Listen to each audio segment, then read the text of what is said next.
So first responder stress mediators. Okay, so protective factors. All right, social support. You're going to read these. Well, and those are true for everybody. Yep, for sure. But we're going to talk about them.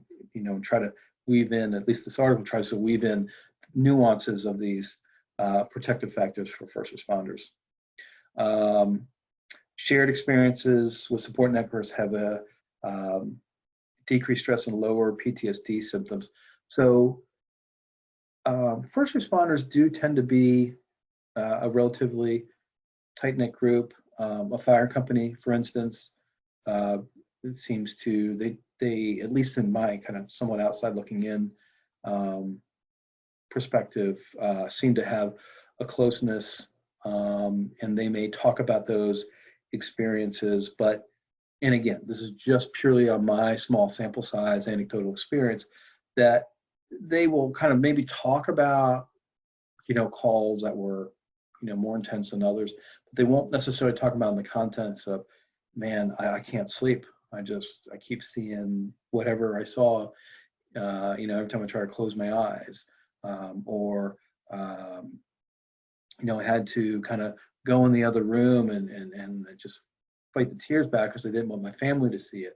Those are not necessarily the kind of, the way they share those aspects are not necessarily shared among their peer group. So caution should be exercised in the use of support groups for first responders. Grieving and self-disclosure can be difficult in the presence of workplace peers, which is, yeah, exactly what I was just talking about, and that's consistent with what I've seen. Secondly, sense of control. Low levels of perceived safety during and after a traumatic event are more likely to report symptoms of depression. And I would say to you, in addition to, oh God, we could have been killed in that building because the roof collapsed. The other thing is,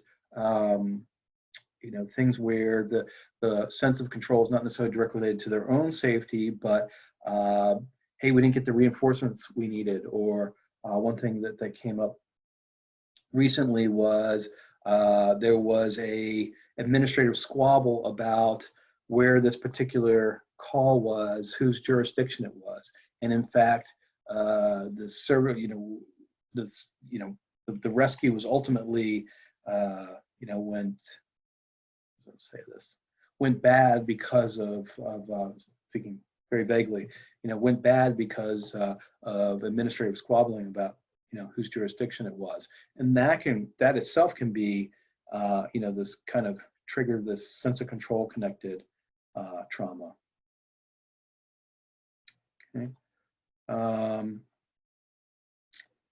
So other protective factors, first responder resilience. So underneath that subheading, the authors share with us that no models that exist that are specifically designed for first responders to proactively build resilience prior to potentially traumatic events. So I definitely have the same kind of self-care stuff that I try to do for myself and be a good kind of social worker and health coach for, and anybody I'm working with.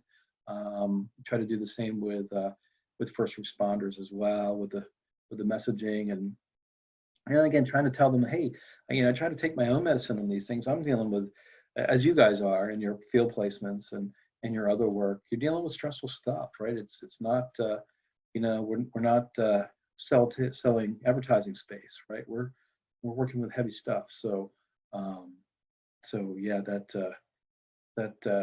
those self-care techniques that we talk about for ourselves, and hopefully we're talking about it more and more these days, is while there's no specific model, I definitely try to push the self-care stuff. So in addition to self-care, as it's suggested in the next line here, is also that self-compassion, right? Taking care of yourself.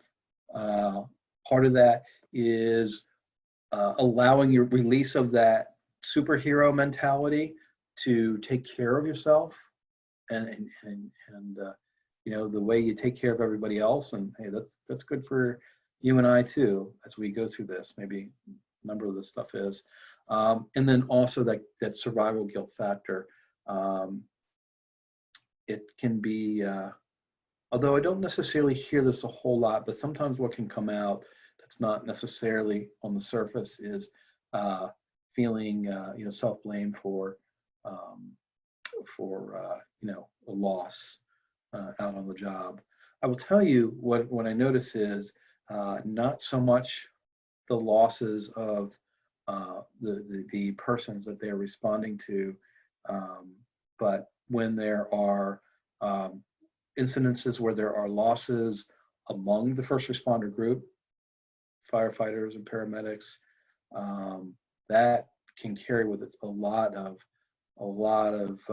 guilt and self-blame.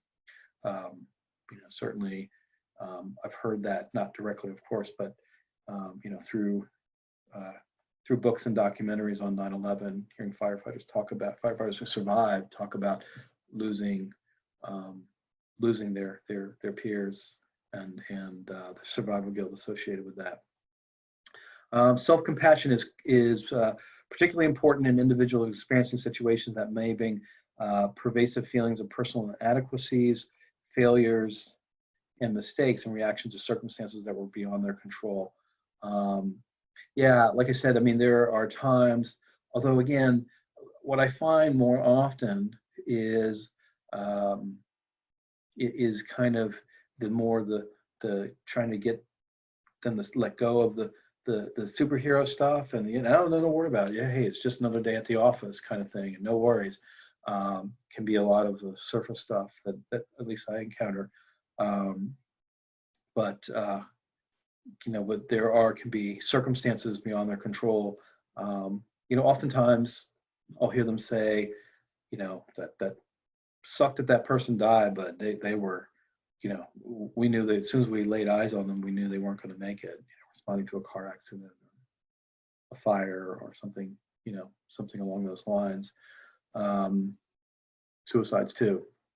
So having, another thing that I hear about is, responding to suicide attempts that were, that didn't, the person, didn't die immediately. It's another kind of PTE that I hear about. Self-care is particularly relevant to rescue workers when they are the victim themselves, or they may encounter potential threats to their physical and mental well-being while simultaneously trying to prioritize others. Certainly, like I said, firefighters, sometimes are,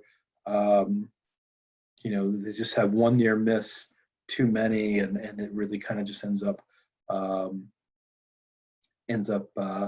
really messing them up. Or paramedics or firefighters or police who are assaulted or shot or otherwise assaulted in the line of duty. That stuff comes up too. So let me erase all this here. And